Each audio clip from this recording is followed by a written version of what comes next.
It's a debate that rages on. Who is the worst U.S. president ever? Is it Joe Biden? Perhaps. But there's also Woodrow Wilson and Buchanan. So we don't know for sure. It's going to take an editorial decision to say. But of course, many of you probably would say Biden is the worst. And I think he's a strong contender. Why? He's not really a president. He is a marionette. Now, for the longest time, I'd been saying, it's been 4 years, that he was not. And the problems we are facing in government were due to the fact that he's an incoherent, babbling dotard who has no idea what's going on. I think that was true for the first couple of years. I think Joe Biden actually was giving instruction. And that's why Afghanistan was a disaster. He was losing it, but people were listening. Now I think he's out of it. I think at this point, you see him walking around, his eyes are half closed, and he's like, I'm sorry, dude. He's gone. And it may be that the country is now operating like a chicken with its head cut off. And he's not so much the full marionette that people think he is, but certainly other interests have sprung up to start just doing whatever they want. And maybe that was always the case. Maybe because he was incoherent. But we do have this story from the Post-Millennial. Biden has the lowest approval rating of the last 9 presidents. And interestingly enough, Trump is winning in all the swing states. New interactive poll is out showing Trump is on track to win 312 electoral votes. But we don't know for sure. We don't know how this plays out. And of course, if Joe Biden wins, they're going to say, see, this proves Joe Biden's actually not the worst president. Trump is. He could not win. Assuming Joe Biden wins in November. In reality, I think Joe Biden, it's fair to say, is one of the worst we've ever had. He could potentially be a second Buchanan. But the issue, I suppose, is when it comes to the election, it's not about who wins the argument. It's about how many pieces of paper you can collect and count. That means, I tell people polling doesn't matter because the people they ballot harvest from aren't answering polls. We do get a lot of people all the time. They're like, hey, look, I'm 70 years old and I've never been polled one time. Yeah, what's because out of the 300 million people, they poll 2,000. So yeah, they're not going to get to you. They do representative polling samples from key areas based on voting patterns to try and figure out how these areas will end up voting. And they tend to be fairly accurate. So we don't know for sure. But the issue is people who are ballot harvesting, they're going to areas that are not typically sought out by pollsters at all. So these polls are meaningless. The polls may be representative of an area, but if ballot harvesters are getting non-voters to vote, well, there you go. Now, here's where things get interesting. The Democrats, this is Scott Pressler told us this, are actually worried and they're saying, stop registering new voters. Because as it turns out, new voters are leaning towards Donald Trump. So when they go to people and say, we don't know your party, just vote, they go, okay, I'm going to vote for Trump. Uh-oh, don't register them. That means something interesting. That means if they ballot harvest, they're going to run into a lot of people that are going to be voting for Donald Trump. That being said, the ballot harvesters, I think, are a bit more nefarious in that they're basically just going to people and saying, hey, did you vote for our guy yet? And the average person who has no idea what's going on just goes, I don't know what you're talking about, man. Like, look, your ballot's right there. Don't vote for Trump. He's racist. And they go, sure, fine, whatever. And that's what Democrats are counting on. So even if Joe Biden is the worst, we will see. But I'll pause here to give a shout out to today's sponsor, Roundhouse Provisions. Have you ever wondered what happened to Chuck Norris? Recently saw a video he made and I was pretty impressed. He's in his 80s and he's still kicking butt, working out and staying active. What's even more shocking is he says he's stronger, can work out longer, and even has plenty of leftover energy for his grandkids. He did this by just adding Morning Kick to his diet. It combines all 10 of his favorite ingredients into one daily drink. He says he still feels like he's in his 50s. His wife even started taking Morning Kick too, and she's never felt better. She says she feels 10 years younger, her body looks leaner, and she has energy all day. Chuck made a special video that explains everything. Make sure you watch it by going to chuckdefense.com/cast or by clicking the link in this video in the description below. It will change the way you think about your health. Once again, that's chuckdefense.com/cast. Click on the link in the description below to watch the video now. You won't believe how simple it is. Just a reminder that Chuck Norris is a whopping 81 years old and has more energy than most people. He discovered he could create dramatic changes to his health simply focusing on 3 things that sabotage our body as we age. Watch his method by clicking the link in the description below chuckdefense.com/cast. We got a lot of information coming out. Market crash underway. All of these things indicative of a major Trump victory. I think, where do I have this one? I thought I had, I don't have the interactive poll pulled up. Oh, there it is. I want to show you this first. RCP swing states polling average. Trump is up in Wisconsin, Pennsylvania, Arizona, Michigan, Nevada, Georgia, North Carolina. The Electoral College, based on all of this polling, shows Trump getting 312 electoral votes. Don't count your chickens before they hatch, my friends. We don't know where this will end up, but we can say, yeah, people don't like Joe Biden, man. And I wonder if I have this story pulled up. Is this one it? This one's an economic collapse story. There were people, there's a few polls showing that Americans remember the economy under Donald Trump, and they liked it. And now it's getting bad. The funny thing is, you got these Democrats coming out and being like, the economy's actually good. Why don't people understand? And I'm like, I don't know. Maybe it was the 80th video I saw on TikTok where a guy was like, I can't feed my kids. Oh, there's another video where a guy's like, we spent $1,000 on groceries for our family this week. This is insane. And he's like, it's a guy with like 4 or 5 kids or whatever. And people are like, well, you have 5 kids. Like, yeah, but still, the amount of money that it's costing is like, it's nuts. There was one where it's like a guy had 2 kids and he spent $300 for the week. And he's like, I can't do this. It's like $300 for the week to feed my families. It's just getting nuts. I will add what's really funny. There's this graph that I retweeted out this weekend. Caloric intake has stayed the same since 1999, but obesity has skyrocketed. I blame the internet. Although I don't know for sure. Some people blame preservatives. But here's a story from the Post-Millennial before we get into what's going to happen this November. Biden with the lowest approval rating, according to Gallup. Of the last 9 presidents. The Gallup average poll found that Joe Biden's 13th quarter in office, which spanned from January 20th to April 19th, saw a record low at 38.7.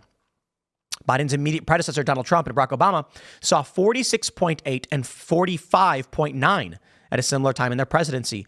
My friends, Joe Biden is less popular than Trump was at this time. That's crazy. Now, a bunch of other presidents had better approval ratings. Eisenhower had a 73%. And I'll tell you what it's all about. The internet. I'll get to it in a second because I want to talk about Israel and how this is affecting Democrats, and that's why they banned TikTok. But I want to shout out our good friends over at U.S. News, who just 2 months ago said the top 10 worst presidents of the United States, and number 3, they put Donald Trump. Why? The only living president among the 10 worst presidents in history, Trump is also the only president to be impeached twice. Despite the swirling legal troubles around him, including criminal charges, efforts to overturn the 2020 election results, he's running again. Oh, boy. This is what's funny about the corporate press. I don't know U.S. News or whatever, but I can tell you, Trump's favorability is higher than Joe Biden. He's leading in the polls. He certainly cannot be of the top 10 worst presidents if you don't even have Joe Biden on the list. Because Joe Biden actually has a lower approval rating. That's amazing. Over at CNN, Trump maintains lead over Biden in 2024 matchup as views on the presidencies diverge. Oh, boy. Yeah, fairly obvious, but let's talk about what's going on. I think Democrats are in serious trouble over Israel. And it's not so much that they're going to lose the election. It's that they're going to lose the deep state. The deep state's between a rock and a hard place. The more I see the protests, the more I hear the arguments, the more I see what's going on, the more I'm just sick of the anti-Israel protesters, the more I am sick of the anti-Zionist, all of that stuff. And that it goes without saying that Israel has done bad things pertaining to war. But here's where I'm at. It's war. I don't want to be involved. I don't care about the moral arguments. There's a war going on. You can't come to me and say Israel did this, that, or otherwise, because I'm going to be like, well, I'm not in favor of funding them as it is. And I'm also wondering why we can't also complain about China and the Uyghur Muslims. I'm over it. I'm over it. It feels like misdirection. Okay? War. Welcome to war. And it's a war we shouldn't be involved in. That I'll agree with. But where are we now? Democrats overwhelmingly disapprove of Israel. If the deep state backs Joe Biden, they're going to have to go anti-Israel. Uh-oh. They don't want to do that. Trump's the guy who's coming out saying, I'm the most pro-Israel president there's ever been. Well, if they want foreign policy supporting the military-industrial complex, your best bet is Trump. And even then, Trump is far from perfect for the deep state, but they have no choice. I do believe that if Trump gets reelected, we are not going to get perfect foreign policy. There's probably going to be war funding and other BS, drone strikes, all that stuff. But I'll take it. I'll take it because with Joe Biden, we got war. With Trump, we had no new wars. The deep state hated it, but now they have to accept it. Trump is their best bet. Aw, poor babies. Take a look at this from March 27th.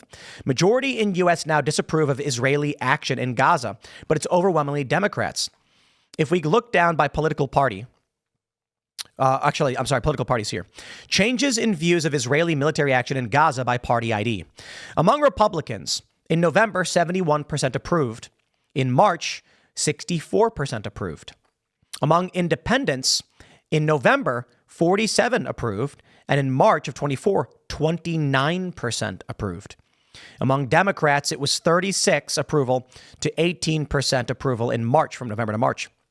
Democrats have always overwhelmingly in the polls disapproved of Israeli military action. Now, that's a big problem. But it makes me laugh, my friends, because the deep state, they're so incompetent, they screwed this one up. And maybe I'm wrong. Maybe the deep state currently is just infiltrated by the far left and wants to abandon Israel.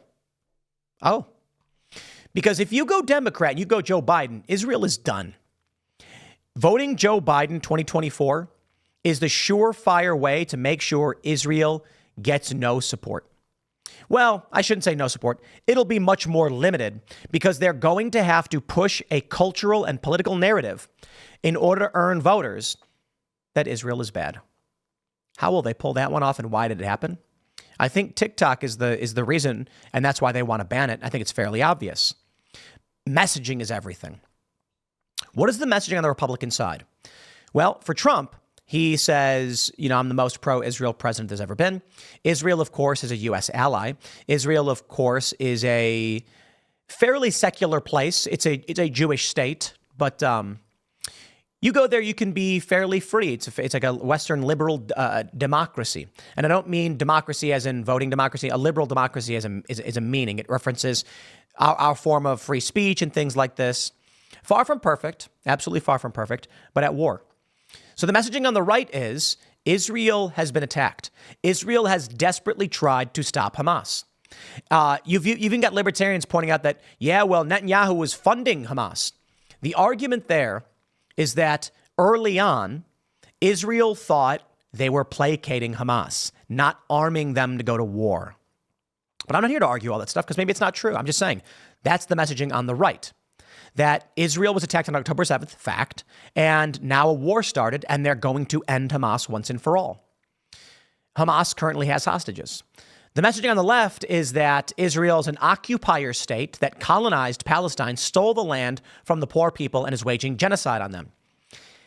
Look, the leftist narrative, I'm sorry, is wrong. By all means, if you don't like that Israel's bombing civilian targets where Hamas operates out of and things like that, criticize them, fine. But you can't call it a genocide. I guess you could, but it would be the only genocide ever where the population's increasing, not decreasing. So good luck with that. I don't really care about Israel. I got to be completely honest. They can defend themselves. They're a nation. They should defend themselves. They should not allow Hamas to do what they did. But I don't want to be involved. I probably fall more in the independent camp. But I would say on the disapproval spectrum, as independents start shifting toward the disapproval, my attitude is still don't care. People are going to be like, but Tim, do you know how many children were killed by Israel? And I'm going to be like, do you know how many insert literally any other ethnic group anywhere else on the planet has been killed by insert any other ethnic group or country? Come on, man. Israel is no special circumstance. China's been ongoing and it's way worse. We've got active war, Sudanese civil war. We got U.S. troops positioned everywhere. I'm not interested. I'm not at all. Israel, you defend yourself, you deal with your problems. But this, I think, is bad news for the deep state. Because I'll tell you this, with independents shifting towards disapproval, yeah, I don't know if Trump's going to earn a lot of votes by screaming pro-Israel if independents are shifting. So what is their option? Democrats and Republicans have come together and decided they're going to ban TikTok. The funny thing is, TikTok has said they would rather be banned than sell. Okay, I think that shows you a lot.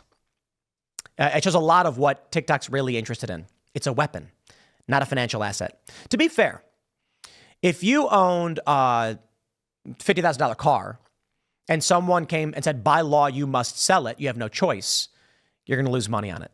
Because the buyers are going to be like, you have to sell it, otherwise it's stolen from you, so I'll give you 10 grand. You're like, it's a $50,000 car. I'm like, too bad. That's probably one of the reasons, legitimate business reasons, TikTok doesn't want to sell. They're thinking, if we were to actually sell at its peak value, it'd be worth billions. But now, because of this forced sale, we're going to get garbage for it. Fair point. However, if it gets banned, you lose everything. So you'd rather lose everything than sell it? Yeah, because it's a weapon. A weapon used by enemies of the United States to influence young people to oppose U.S. foreign policy, which I am not a fan of, to be completely honest. But I can recognize that. The only option they have is to ban TikTok and hope they can control and shift the narrative into supporting U.S. foreign policy. All of these people screaming, rah, rah, Ukraine and Israel. Let me tell you, I guarantee, if all of my videos were staunchly pro-Israel, they'd never get taken off YouTube. If Timcast IRL opened every show by saying something like, today we must stress it is day X of the hostages being taken by Hamas and we stand with Israel, they'd never take one of those episodes down. But the reality is they're banning TikTok because TikTok is anti-Israel. I will be completely honest. I try to care. I really do. I know it's a big issue in the press, but I just don't. It's not America. It's just American foreign policy. We can do better, but fine, so be it. I suppose middle of the road won't spare any of the content when we're actually calling out the BS, but at least we're not going to get banned, I guess, because we're not pro-Hamas like these leftists. Anyway, I digress. I really do think censorship will come for you if you oppose U.S. foreign policy, depending on how influential you are. But take a look at this from Pew Research. This is from March 21st, same time. Majority in U.S. say Israel has valid reasons for fighting. Fewer say the same of Hamas. So what we can see here is Israel's reasons for fighting Hamas are, the majority says, this is 57%, somewhat or completely valid. What does it show us? Different polling could be different answers, but it seems like most people don't like what Israel is doing, but understand why they're doing it. That's interesting. I don't know if there is an answer, a great answer or anything like that. I couldn't tell you as to how the U.S. approaches this and how Israel approaches it that will actually win people over. And I don't know if there's a good answer as to why Americans care so much other than we're funding a lot of it. Americans' views of both Israel, Palestinian Authority down. 8-point decline for Palestinian Authority, 10 for Israel. I think this shows most people are like, dude, I don't care. I saw something like 56% of people are just like, whatever, man, I don't care. I don't know if they have that poll pulled up. I just don't care anymore. Why are we involved in this? You know, Israel can do Israel's thing. And there's a war going on. And there's people on the left protesting at universities because of Gaza. That I just genuinely don't get. They don't care about anything else. But anyway, I digress. The main point is not to harp on about Israel-Palestine because that issue just never seems to go away, but how the deep state will respond to this. Of course, banning TikTok is a big move, but that's not going to erase the anti-Israel sentiment from the left. It will be there forever, which means if the deep state backs the anti-Israel candidate, they're going to create a narrative, an anti-Israel narrative, and be forced to adhere to it. So the only option the deep state has now is Trump, I guess. Yikes. Unless, of course, something really, really bad happens to Donald Trump and then Nikki Haley becomes the nominee and then she wins the presidency. Well, I can tell you this. Outside of everything, be it Israel or otherwise, from Business Insider, a 32-year market vet warns underlying weakness in the labor market is on the verge of showing up in monthly jobs data and shares an ominous chart showing why the S&P 500 could be set to fall more than 50%. That is... This guy may as well be walking down the street, waving a sign saying the end is nigh, to be completely honest. A 50% drop? That's like the end of the economy. I don't know that I believe it. But we do have this. From Bloomberg News, U.S. small business rent delinquencies rise to 3-year high. 43% of small business in the U.S. were unable to pay their rent in full due to what's going on with the economy. Well, oh boy. I don't know that any of it matters. In 2020, I was talking about the economic indicators. Moody's Analytics, for instance, projected Donald Trump winning with even a slim possibility of a landslide victory. And it didn't happen. One of my favorite things is go to ChatGPT and ask it how Biden lost 18 of 19 bellwether counties. And I think, is it bellwether counties or districts? I think it's counties. These are always, like the bellwethers, always, like they're the same ones every time president wins. And it's like, yeah, it's really weird that happened. The reality is this. A lot of people think that proves fraud. I don't think it proves fraud. I think what it proves is that Democrats changed the way elections happen over the year with COVID, with universal mail-in voting. So what's going to happen now? Sure, the economy may be bad. Biden may be insane or just damaged beyond repair. And a Democrat activist will walk to a nursing home. They'll walk in and say, okay, time to collect your votes. Everybody voted for Joe Biden, right? Oh, yeah, some of it's illegal or whatever. And we don't know exactly what they're doing. But for the most part, all that matters is a Democrat will go and they'll say, who do you want to vote for? I'm going to vote for Joe Biden. Oh, well, let me help you fill this out. What about you? Donald Trump? Oh, good luck. Anyway, who do you want to vote for? Joe Biden. Okay, let me help you fill it out. You get the point. That's how they'll play it. And so these economic indicators don't matter. Ballot harvesting upended the whole system. And so people, of course, said, how could this have happened? And I'm like, ballot harvesting. That was the Joe Biden whisper, by the way. You got to whisper for some reason. So even with Israel, the economy, and all that, I'm not sure any of it matters. Then again, Scott Pressler is leading the charge, and he is signing up new voters every day in large numbers. So maybe that is the key to winning, and maybe Republicans will actually get their ground game going, ballot harvest, and win. We'll see. Next segments come up at 4 p.m. on this channel. Thanks for hanging out, and I'll see you all then.